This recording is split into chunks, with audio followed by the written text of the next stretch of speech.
আমার প্রিয় ছাত্রছাত্রীবৃন্দ, তোমাদের জন্য আবার একটা নতুন ভিডিও নিয়ে চলে এলাম। তোমরা যারা এবার 2025-এর স্টেট ইউনিভার্সিটির ফার্স্ট সেমিস্টারের সোশিওলজির স্টুডেন্ট, তাদের জন্য আজকের ভিডিওটা অত্যন্ত গুরুত্বপূর্ণ হতে চলেছে। তোমরা শেষ পর্যন্ত দেখবে। সোশিওলজির সম্পূর্ণ সাজেশনটা এর মধ্যে দিয়েছি, তোমাদের জন্য খুবই গুরুত্বপূর্ণ হবে। সুতরাং শেষ পর্যন্ত ভিডিওটা দেখো। আর সোশিওলজির 5 নম্বর ও 10 নম্বরের প্রশ্নগুলো দিয়েছি। যদি তোমাদের 2 নম্বরের প্রশ্ন সাজেশন লাগে তাহলে তোমরা কমেন্টে বলবে, তাহলে আমি ওইটা আবার আনবো।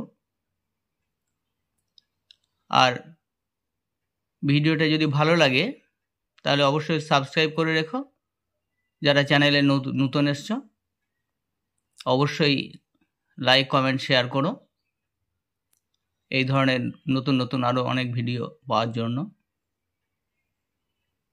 আর সাবস্ক্রাইব করে বেল আইকনটা করে রেখো। দেখো তোমাদের জন্য কোন প্রশ্নগুলো এনেছি আজকে। 10 নম্বরের জন্য কিছু প্রশ্ন আমি এখানে দিয়েছি, খুব ভালো করে করবে এই প্রশ্নগুলো। আশা করা যায় সব এর ভিতরে আসবে, 100% কমন আসবে, এটা নিশ্চিত। 10 নম্বরের প্রশ্ন দিয়েছি, তবে 10 নম্বরের যে প্রশ্নগুলো আমি তোমাদের জন্য সিলেক্ট করেছি এর ভিতরে থেকেও 5 নম্বরেও আসতে পারে। দেখো, প্রথম প্রশ্ন, সমাজতত্ত্ব কি? সমাজতত্ত্বের প্রকৃতি ও পরিধি আলোচনা করো। নেক্সট, সমাজতত্ত্বের সংজ্ঞা দাও। সমাজতত্ত্বের বিষয়বস্তু আলোচনা করো। বা এর সঙ্গে একটা প্রশ্ন করবে, সেটা হচ্ছে সমাজতত্ত্ব কি বিজ্ঞান পদবাচ্য? আলোচনা করো।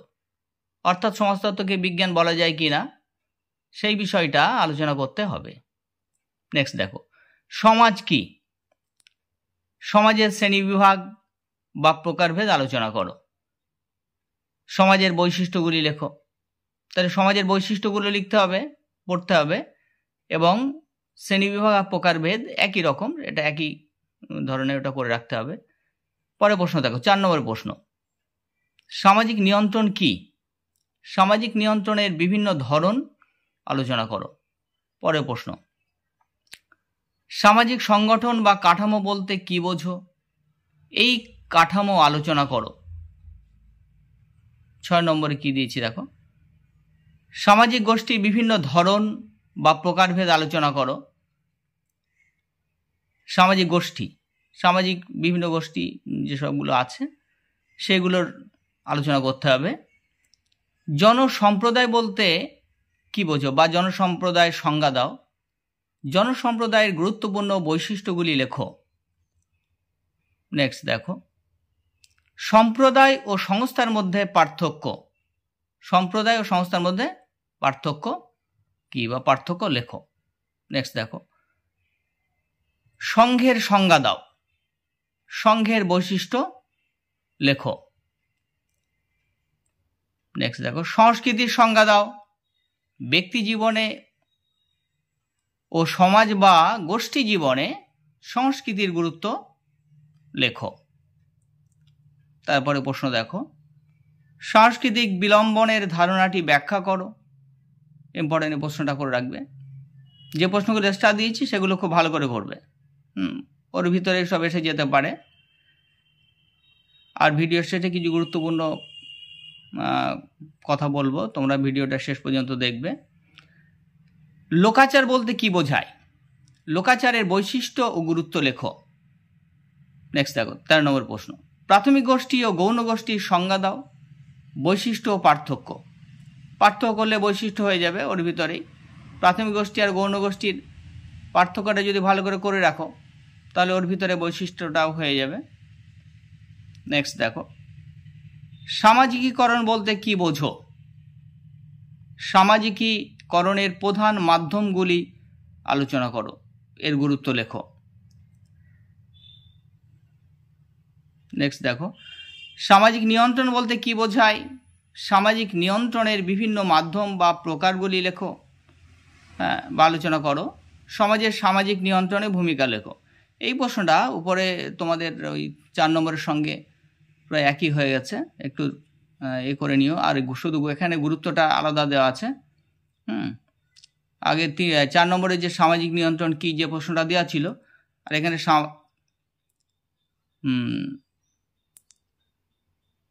এখানে 15 নম্বরে দেখো সামাজিক নিয়ন্ত্রণ বলতে কি বোঝায়, একই ধরনের প্রশ্ন। শুধু এখানে সমাজের সামাজিক নিয়ন্ত্রণে ভূমিকা, এটাও সঙ্গে করে রাখতে হবে। নেক্সট দেখো সামাজিক স্তর বিন্যাস কাকে বলে? সামাজিক স্তর বিন্যাসের বিভিন্ন ধরন বা প্রকারভেদ আলোচনা করতে হবে, আর তার সঙ্গে প্রকৃতি ও বৈশিষ্ট্যটা করে রাখবে। নেক্সট দেখো সামাজিক সচলতা কি? সামাজিক সচলতার বিভিন্ন ধরনগুলি লেখো। সামাজিক সচলতার বিভিন্ন ধরন বা প্রকার করে রাখবে। সামাজিক সচলতার বৈশিষ্ট্য, তার সঙ্গে বৈশিষ্ট্য, সামাজিক সচলতার কারণ এবং প্রভাব তা করতে হবে। দেখো পরের প্রশ্নটাও খুবই ইম্পর্টেন্ট। মর্যাদা বলতে কি বোঝো? ভূমিকা ও মর্যাদার মধ্যে পার্থক্য লেখো। মর্যাদা বলতে কি বোঝায়? ভূমিকা মর্যাদার মধ্যে পার্থক্য বা সম্পর্কটাও করে রাখতে হবে। নেক্সট দেখো বিচ্যুতির সংজ্ঞা দাও, বৈশিষ্ট্য লেখো। সামাজিক বিচ্যুতির কারণ লেখো। সামাজিক, পরের প্রশ্ন দেখো সামাজিক মিথস্ক্রিয়া কি? সামাজিক মিথস্ক্রিয়ার গুরুত্ব লেখো। সামাজিক মিথস্ক্রিয়া ও আন্তঃক্রিয়ার সম্পর্ক আলোচনা করো। এইগুলো তোমাদের, এই যে প্রশ্নগুলো দিলাম, এইগুলো তোমাদের 10 নম্বরের প্রশ্ন, 10 নম্বরের জন্য করতে হবে। তবে এর ভিতরে থেকে 5 নম্বরের প্রশ্ন আসতে পারে, সব প্রশ্নগুলো ভালো করে রাখবে। এরপরে নেক্সট পেজে আমি 5 নম্বরে কিছু প্রশ্ন দিয়েছি, হ্যাঁ, তোমরা সেগুলো এ করে রাখবে। দেখো পরের পেজে দিয়েছি কিছু প্রশ্ন, আমি দেখে রাখো। এখানে 5 নম্বরের প্রশ্ন আমি কিছু দিয়েছি, তবে আগেই বললাম যে 10 নম্বরের ভিতর থেকেও 5 নম্বরের প্রশ্ন আসতে পারে। দেখো এখানে যে প্রশ্নগুলো দিয়েছি। প্রথম প্রশ্ন, ভূমিকা দ্বন্দ্ব কাকে বলে? ইম্পর্টেন্ট। পরের প্রশ্ন, সামাজিক স্তর বিন্যাস ও অসাম্যের সম্পর্ক লেখো। পরের প্রশ্ন, জাত ও শ্রেণীর মধ্যে পার্থক্য নির্ণয় করো। মোস্ট ইম্পর্টেন্ট এই প্রশ্নটা, এবারের জন্য করে রাখবে, গুরুত্বপূর্ণ। জাত ও শ্রেণীর মধ্যে পার্থক্য। নেক্সট দেখো 4 নম্বরে, সমাজতত্ত্বের সঙ্গে নৃবিজ্ঞানের সম্পর্ক লেখো। পরের প্রশ্ন, সমাজতত্ত্বের সঙ্গে ইতিহাসের সম্পর্ক। এই দুটো প্রশ্নের ভিতরে একটা প্রশ্ন আসবে। সমাজতত্ত্বের সঙ্গে নৃবিজ্ঞানের সম্পর্ক এবং সমাজতত্ত্বের সঙ্গে ইতিহাসের সম্পর্ক, এই দুটো প্রশ্নের ভিতরে একটা প্রশ্ন তোমরা পাবে, আশা করা যাচ্ছে। ভালো করে রাখবে এই প্রশ্ন দুটো। পরের প্রশ্ন দেখো, সমাজে প্রাথমিক গোষ্ঠীর তাৎপর্য বিশ্লেষণ করো।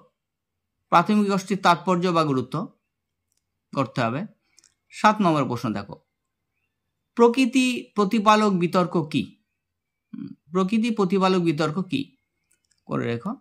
পরের প্রশ্ন দেখো, বিধিবদ্ধ ও অবিধিবদ্ধ সামাজিক কাঠামোর পার্থক্য লেখো।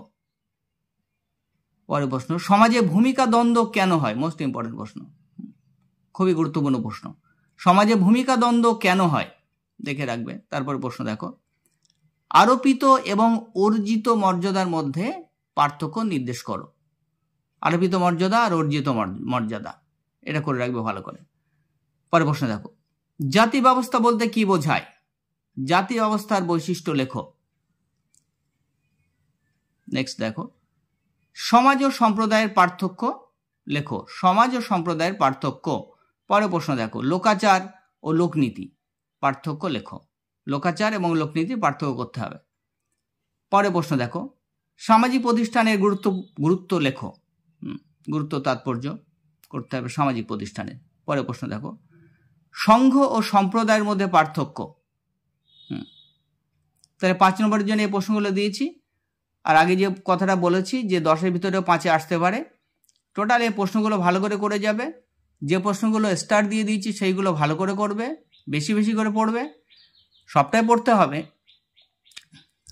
আর যেহেতু সোশ্যালজির সাজেশান, এটা আমার স্টেট ইউনিভার্সিটির ফার্স্ট সেমিস্টার যারা দেবে তাদের জন্যে সোশ্যালজি সাজেশান, মাইনর যারা, সুতরাং এই সোশ্যালজি সাজেশানটা ভালো করে করে রাখবে। আর প্রথমে বলেছি, যদি তোমাদের 2 নম্বরের প্রশ্নের সাজেশান লাগে তাহলে আমার কমেন্টে জানাবে।